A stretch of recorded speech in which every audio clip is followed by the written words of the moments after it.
So we are going to go over Romeo and Juliet, Act 1, scenes 3 through 5 today. And I have to read this before I start the video. And I have to say that I am reading this, so we are reading this book with the permission of Simon & Schuster, okay? I want to make sure that we don't infringe on any copyrights, and we do have permission to read this book and post it online as well, okay? So here we go, chapter 3. Actually, scene 3.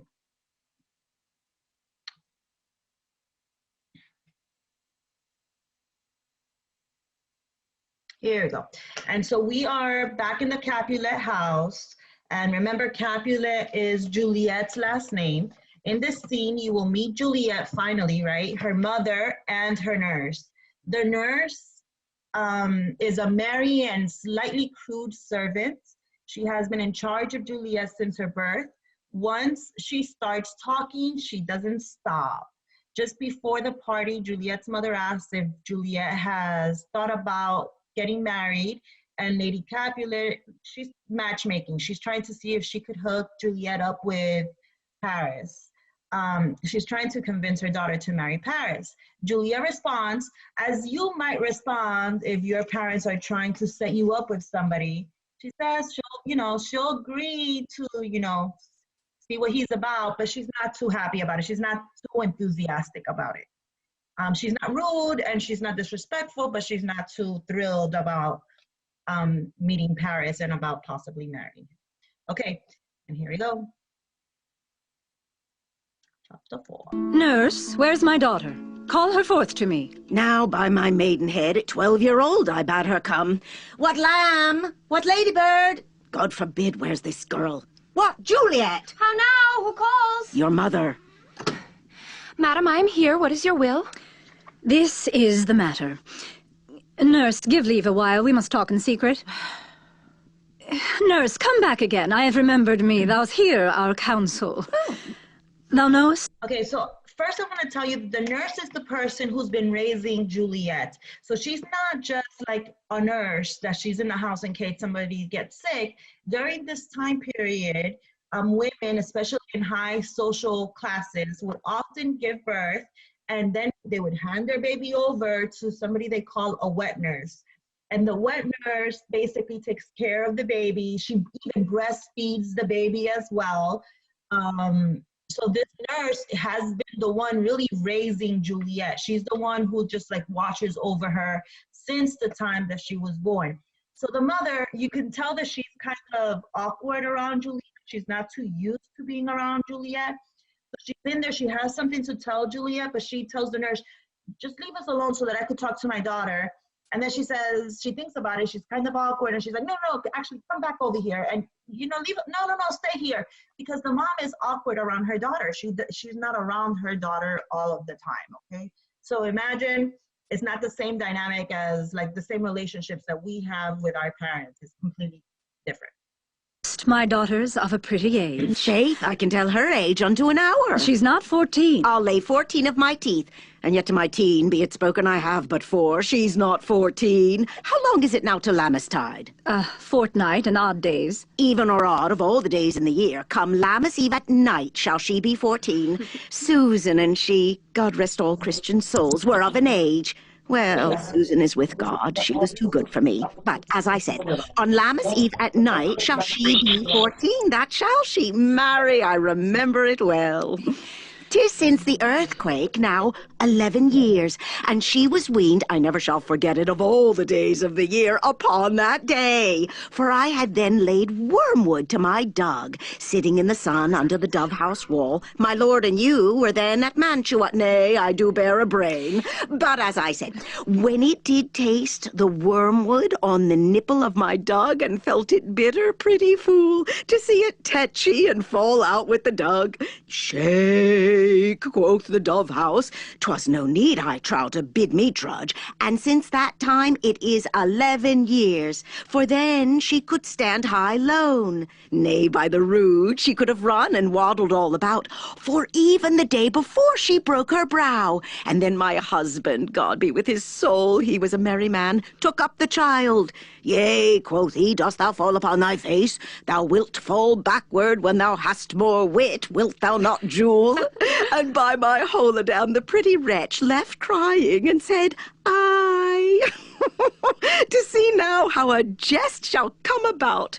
I warrant, and I should live 1,000 years, I never should forget it. Wilt thou not, Jewel, quoth he, and pretty fool, it stinted and said, I. Okay, so let's talk about that. You can see the nurse is super excited about what she's saying. She's actually telling us 2 stories about Juliet. She's saying, yeah, you know, I know exactly how old she is, and she's because of the things that happen on her birthday. I know that she's not yet 14. And then she tells the 2 stories about, you know, just things that happened around the time that she was born. The first one is when Juliet was a toddler and she was trying to wean her. Remember, I just told you that the nurse, it's a wet nurse, so she is often the one who would breastfeed this child. I know it sounds gross because it's not her own child. It's not her own biological child, but so she's breastfeeding somebody else's child. She's breastfeeding Juliet and she's trying to wean her from breastfeeding. And even though she's trying to wean her from breastfeeding, obviously Juliet is still hungry. And she puts an herb called wormwood, she talks about it, on her nipple, right? When it did taste the wormwood on the nipple, oh, my Doug and I felt bitter, pretty fool. So it would make her nipples taste bitter so Juliet wouldn't want to breastfeed. So that's the first story. So that's kind of like a weird, she thinks it's funny story, but everybody else is like, that's awkward. And then she goes on to say another story about a time when Juliet fell and she fell forward and hit her head, and she hit herself quite hard. And she says that her husband was alive at that time. Now he's passed. And her husband made a joke about Juliet that, oh, she falls on her face now, but when she gets older, she'll have more sense and she'll fall on her back instead. And of course, the implication there is that young ladies should be on their back, you know, like for baby making. So it's kind of inappropriate, and she thinks it's very funny, and she thinks that joke, that man who has her husband who said that to a little toddler, he thought it was funny, but so she's recounting those 2 stories. Okay, here we go. I believe that's one of the discussion questions as well.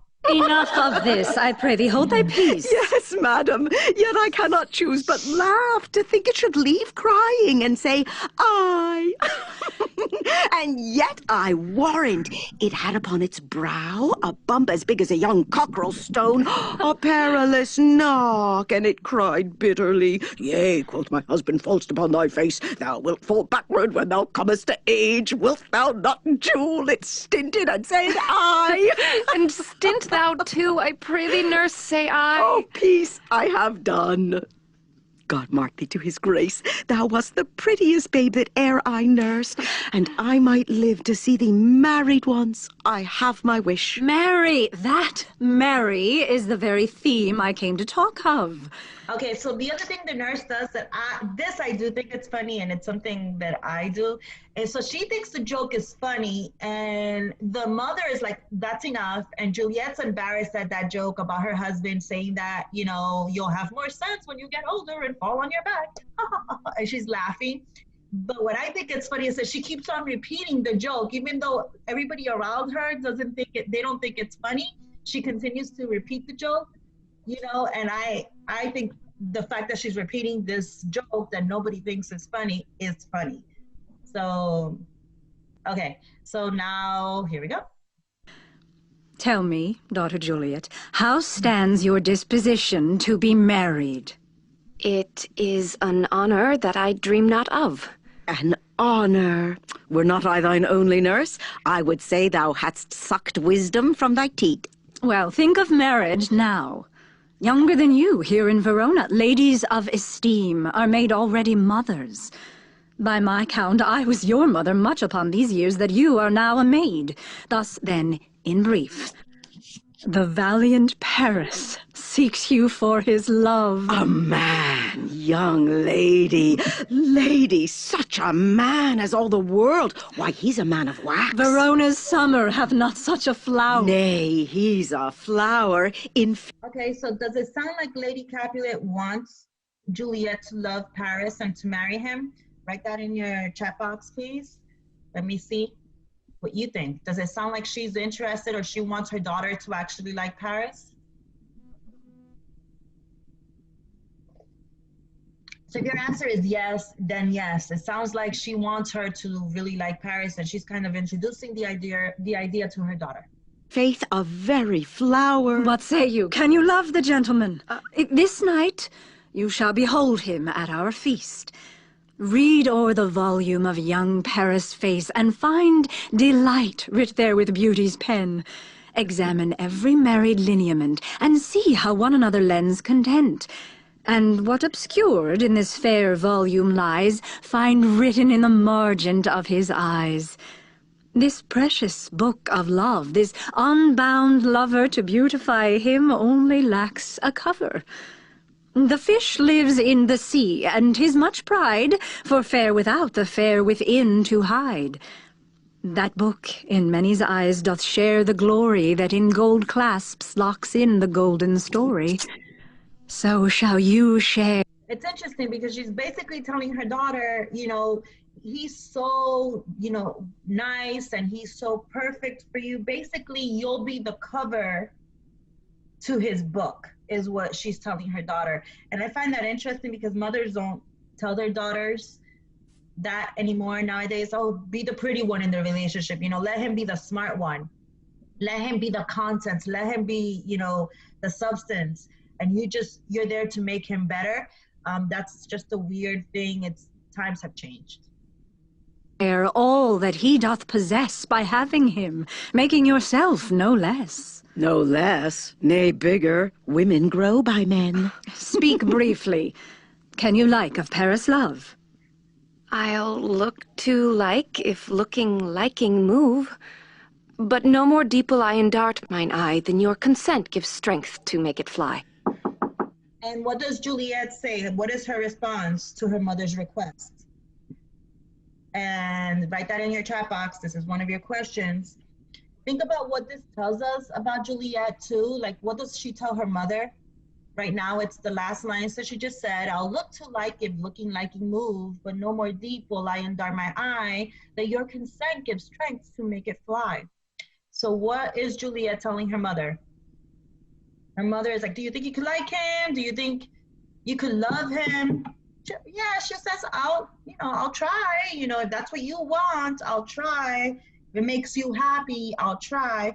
And what does this tell us about Juliet's character and how she deals with her mother, how she interacts with her mother? All right, so we are about to start. Madam! Actually, not quite yet. The Almost. guests are come. Supper served up. You called. My young lady asked for. The nurse cursed in the pantry, and everything in extremity. I must hence to wait. I beseech you, follow straight. We follow thee. Juliet, the county stays. Go, girl. Seek happy nights to happy days.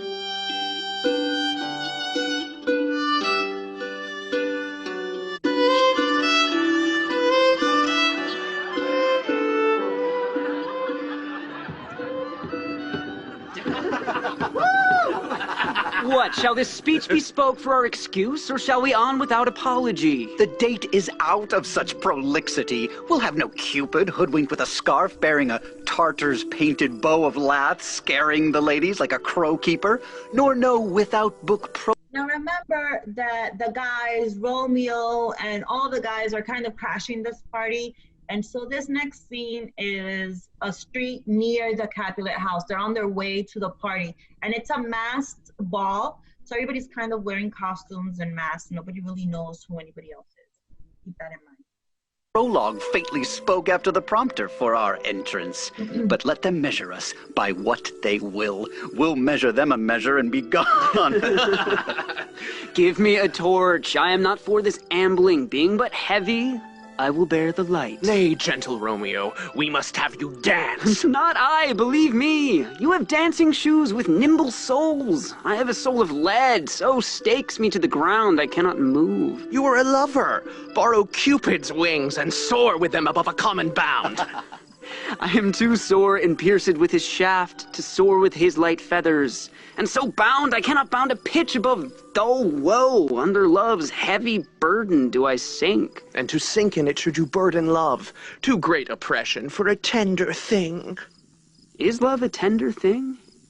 It is too rough, too rude, too boisterous, and it pricks like thorn. If love be rough with you, be rough with love.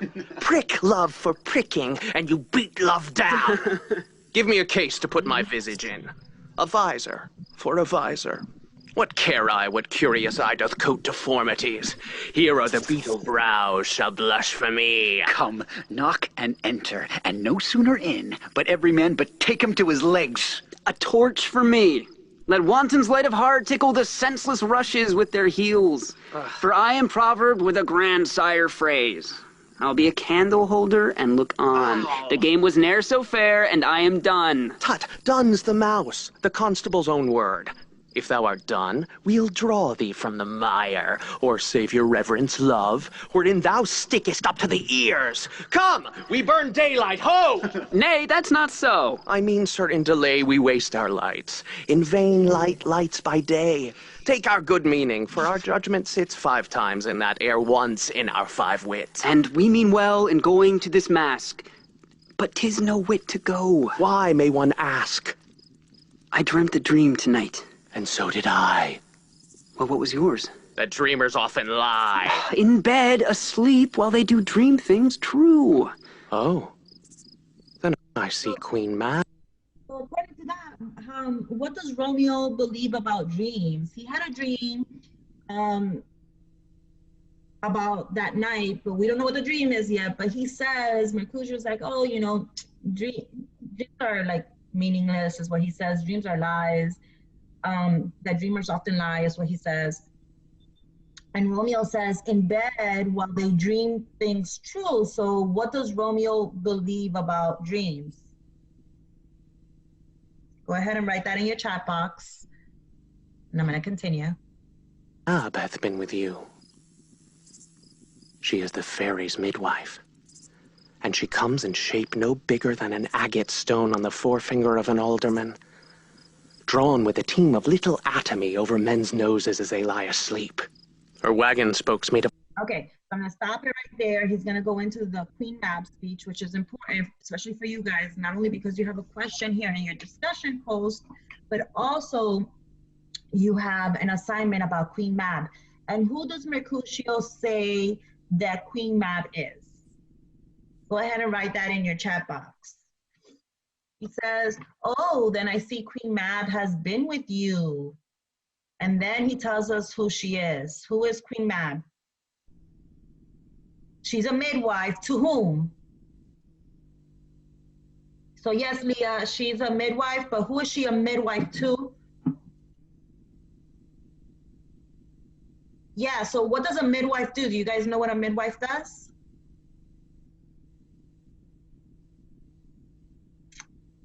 So if you don't know what a midwife does, a midwife delivers babies, right? So it's a person who delivers the babies, and she delivers the fairies' babies. So this person who's a midwife delivers babies. What does she do? What does she do with men? She delivers babies, but she's also in charge of something else. She's in charge of delivering dreams to men as well, right? So this midwife delivers baby is kind of a mythical creature. It's not a real creature, right? She delivers babies and she delivers dreams to men. And so now let's hear, because the imagery in this particular speech is very important for you guys. So let's listen to it. Of long spinner's legs, the cover of the wings of grasshoppers, her traces of the smallest spider web, her collars of the moonshine's watery beams, Her whip of cricket's bone, the lash of film. Her wagoner, a small gray-coated gnat, not half so big as a round little worm, pricked from the lazy finger of a maid. Her chariot is an empty hazelnut, made by the joiner squirrel or old grub, time out of mind the fairies' coachmakers. And in this state, she gallops night by night through lovers' brains. And then they dream of love. On courtiers' knees that dream on kerseys straight, or lawyers' fingers who straight dream on fees, or ladies' lips who straight on kisses dream, which off the angry mab with blisters plagues because their breaths with sweetmeats tainted are. Sometimes she gallops o'er a courtier's nose, and then dreams he of smelling out a suit. And sometime comes she with a tithe pig's tail, tickling a parson's nose as he lies asleep.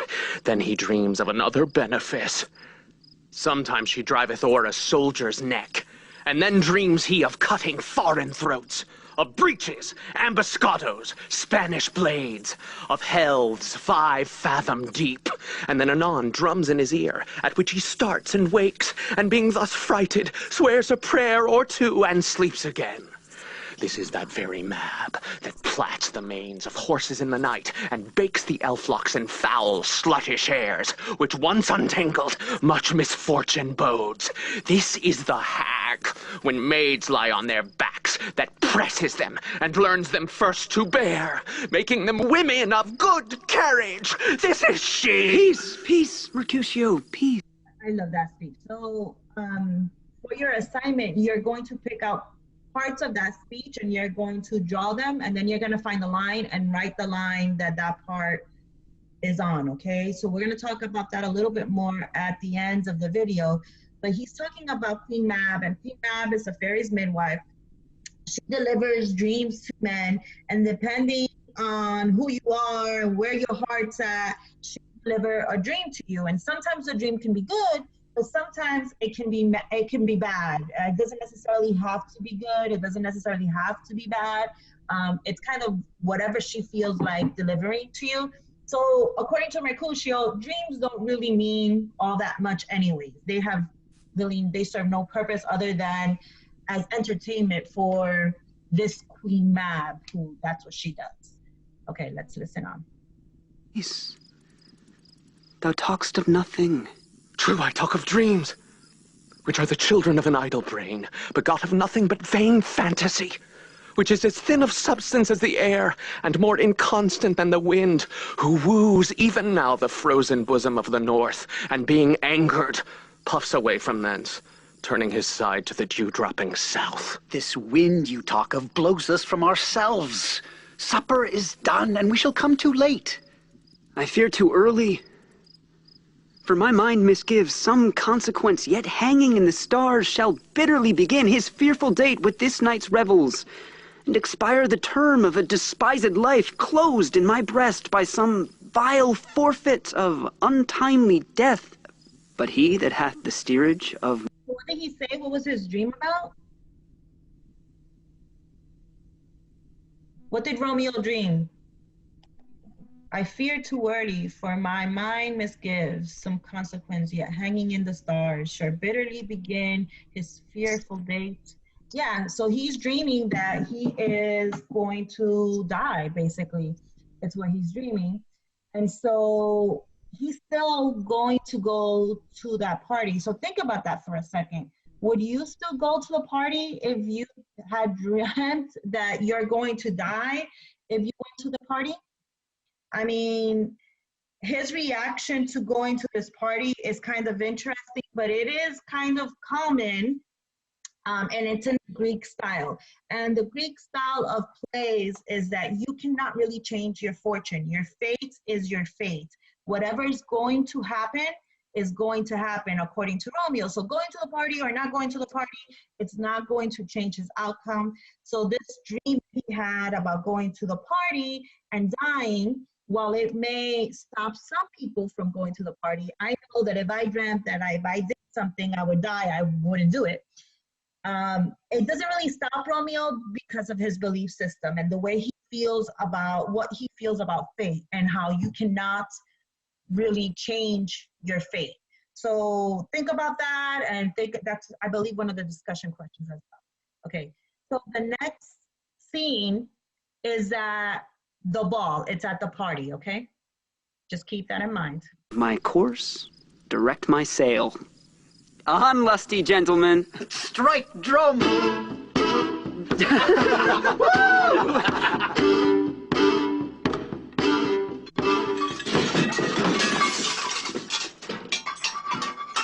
Where's Potpan that he helps not to take away? He shift a trencher. He scrape a trencher. When good manners shall lie all in one or two men's hands, and they unwashed too, 'tis a foul thing. Away with the joint stools. Remove the court cupboard. Look to the plate.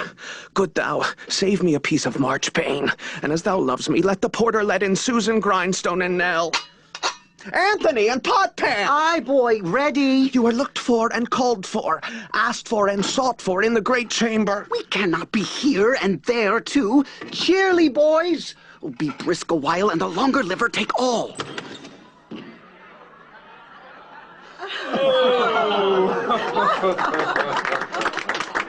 Welcome, gentlemen. Ladies that have their toes unplagued with corns will walk about with you. My mistresses, which of you all will now deny to dance? She that makes dainty, she, I'll swear, hath corns. Well, am I come near you now? Welcome, gentlemen. I have seen the day that I have worn a visor and could tell a whispering tale in a fair lady's ear, such as would please. 'Tis gone, 'tis gone, 'tis gone. You are welcome, gentlemen. Come, musicians, play!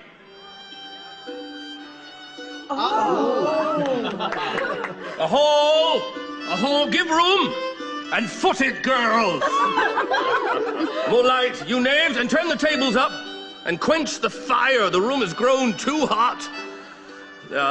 Sirrah, this unlooked-for sport comes well. Nay, sit, good cousin Capulet, for you and I are past our dancing days. How long is now since last yourself and I were in a mask? By your lady, 30 years. What, man, 'tis not so much.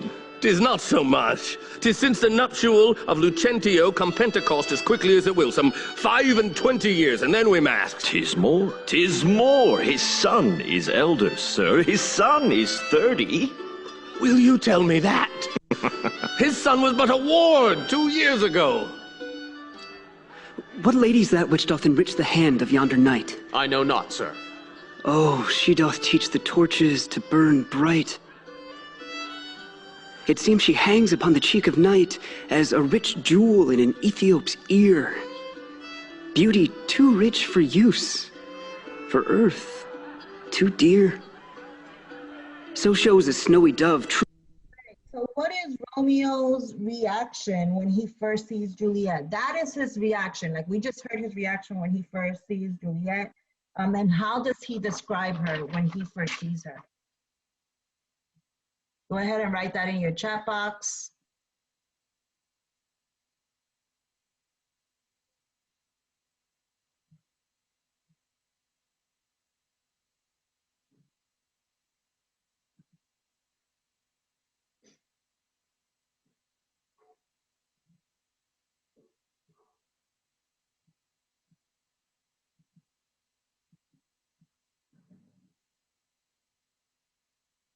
Yeah, exactly. That's exactly. Some people are saying as a light in the dark.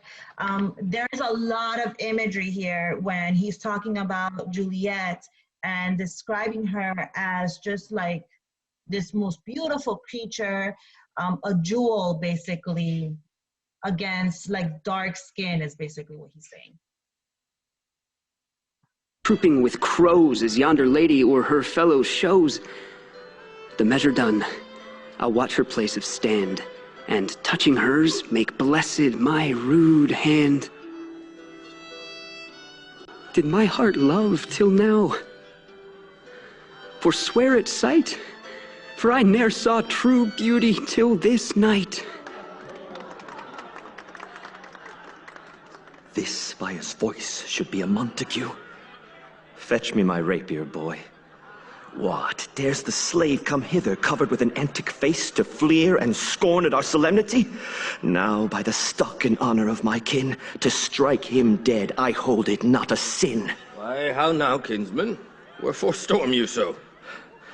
Uncle, this is a Montague, our foe, a villain that is hither come in spite to scorn at our solemnity this night. Young Romeo, is it? 'Tis he, that villain Romeo. Content thee. This is funny.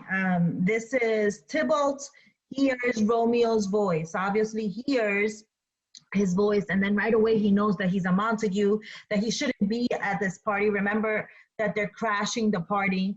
And so he gets quite upset and he wants to kick Romeo out. But this is Capulet's party. And Capulet's like, you're not, who do you think you are? You're not going to ruin my party. Just leave him alone. Don't stop any problems at my party. Tybalt is still angry, and you can see Tybalt's temper in this particular scene, but you can also see Capulet, who you haven't seen him lose his temper. He's always been, just up until now, even when he's talking about his daughter, he's been very even-keeled. So he's about to kind of lose it with Tybalt. Let's listen. Gentle coz, let him alone. He bears him like a portly gentleman, and to say truth, Verona brags of him to be a virtuous and well-governed youth. I would not for the wealth of all this town here in my house do him disparagement. Therefore be patient. Take no note of him. It is my will, the which, if thou respect, show a fair presence, and put off these frowns, an ill-beseeming semblance for a feast. It fits when such a villain is a guest. I'll not endure him. He shall be endured. What, goodman boy, I say he shall. Go to. Am I the master here, or you? Go to. You'll not endure him. God shall mend my soul. You'll make a mutiny among my guests. You will set cock-a-hoop. You'll be the man. Why, uncle, 'tis a shame. Go to. You are a saucy boy. Is so indeed. This trick may chance to scathe you. I know what. You must contrary me. Marry, 'tis time. Well said, my hearts. You are a princox. Go, be quiet, or... More light, more light. For shame, I'll make you quiet. What? Cheerly, my hearts. Patience perforce with willful choler meeting makes my flesh tremble in their different greeting. I will withdraw, but this intrusion shall, now seeming sweet, convert to bitterest gall. So what's interesting here is that in Romeo and Juliet and a lot of Shakespearean plays, you really know how the person feels when they're alone and they are basically talking to themselves. So Tybalt here is saying, okay, I'm gonna be okay for now. I'll be cool for now, but watch, I'm gonna get him. So that's not necessarily good.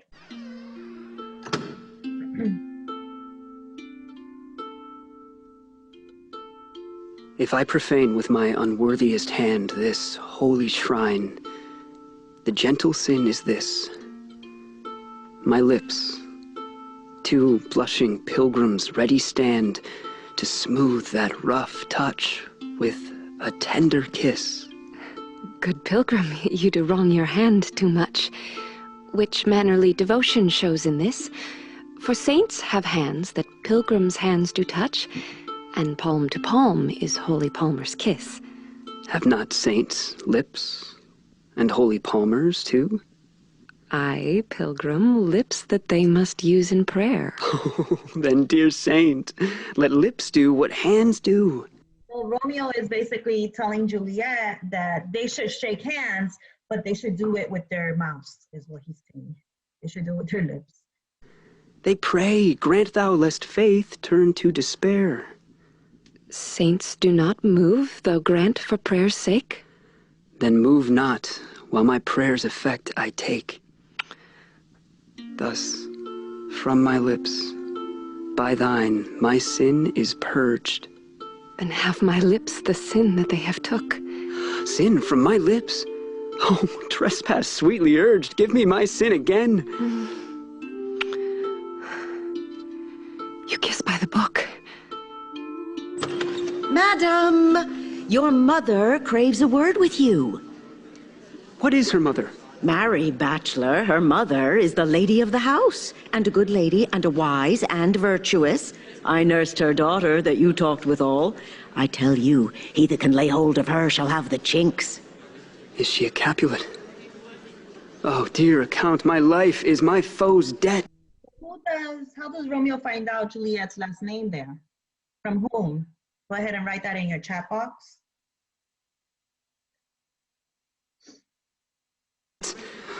Away, begone, the sport is at the best. Aye, so I fear. The more is my unrest. Nay, gentlemen, prepare not to be gone. We have a trifling foolish banquet towards. Is it e'en so? Why then, I thank you all. I thank you, honest gentlemen. Good night. More torches here. Come on then, let's to bed. Ah, sirrah, by my fay, it waxes late. I'll to my rest. Come hither, nurse. What is yon gentleman? The son and heir of old Tiberio. What's he that now is going out of door? Marry, that, I think, be young Petruchio. What's he that follows here that would not dance? Oh, I know not. Go ask his name. If he be married, my grave is like to be my wedding bed. His name is Romeo, and a Montague, the only son of your great... And who tells Juliet who Romeo is? What's his last name? Go ahead and write that in your chat box. That's right. So it is the nurse. The nurse tells both of them who the other one is. And this is important because the nurse ends up being like the go-between between these two young kids who want to communicate with each other. So she ends up knowing a lot of knowledge. Like she gets a lot of knowledge that other people do not necessarily have. She knows things about both of them. Enemy. My only love sprung from my only hate. Too early seen, unknown, and known too late. Prodigious birth of love it is to me that I must love a loathed enemy. What's this? What's this? A rhyme I learned even now of when I danced withal. Juliet! Anon, anon! Come, let's away. The strangers all are gone.